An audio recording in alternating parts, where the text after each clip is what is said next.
ദൈവമേ സ്തോത്രം. മഹാപരിശുദ്ധനത്തിനുമായ സ്വർഗീയ നല്ല പിതാവേ, നല്ല വിലയേറിയമായ പ്രഭാതത്തിനായി നന്ദി നിറഞ്ഞത്തോടെ നിന്നെ സ്തുതിക്കുന്നു, സ്തോത്രം ചെയ്യുന്നു. ഇസ്രായേലിന്റെ ദൈവമായ യഹോവയുടെ ചിറകിൻ കീഴിൽ ആശ്രയം വെച്ചിരിക്കുന്ന നിനക്ക് അവൻ പൂർണ്ണ പ്രതിഫലം തിരുമാറാകട്ടെ എന്ന് ഉത്തരം പറഞ്ഞു. ദൈവമേ സ്തോത്രം. ഈ പ്രഭാതത്തിനായി നന്ദി നിറഞ്ഞത്തോടെ സ്തുതിക്കുന്നു, സ്തോത്രം ചെയ്യുന്ന കർത്താവേ.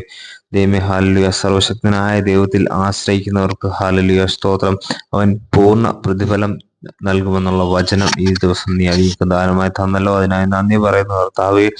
ദൈവമേ സ്തോത്രം. ഈ ലോകത്തിന്റെ ഹല്ലേലൂയ മാനുഷികമായിട്ടുള്ള ആശ്രയങ്ങളൊക്കെ കർത്താവെ സ്തോത്രം, അത് ശാശ്വതമല്ലെന്ന് ഞങ്ങൾ അറിയുന്നു കർത്താവെ. യഹോവയായ യാഹിൽ മാത്രമാണ് കർത്താവെ സ്തോത്രം. ദൈവമേ ശാശ്വതമായ ആശ്രയവും അതിൽ നിന്ന് മാത്രമാണ് ഞങ്ങൾക്ക് പൂർണ്ണ പ്രതിഫലവും വിടുതലും ലഭിക്കുന്നത് ഞങ്ങൾ അറിയുന്നു കർത്താവെ. ഈ ദിവസം കർത്താവെ ദൈവമേ സ്തോത്രം കർത്താവെ ഹല്ലേലൂയ. നിന്നിൽ ആശ്രയിച്ച് കർത്താവെ ഹല്ലേലൂയ നന്മയെ പ്രാപിപ്പാൻ, അനുഗ്രഹത്തെ പ്രാപിപ്പാനുള്ള ഒരു കൃപ ഞങ്ങൾക്ക് നൽകുമാറാകണമെന്ന് പ്രാർത്ഥിക്കുന്നു.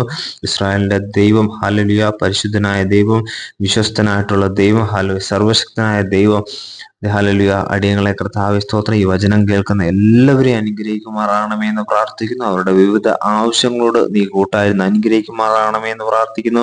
അവർ പൂർണ്ണ പ്രതിഫലം പ്രാപിക്കുവാൻ തക്കവണ്ണം സ്വർഗം സഹായിക്കണം, മഹത്വം കൊടുക്കണം. സകല യേശു ക്രിസ്തുവിന്റെ നാമത്തിൽ തന്നെ ആമേൻ.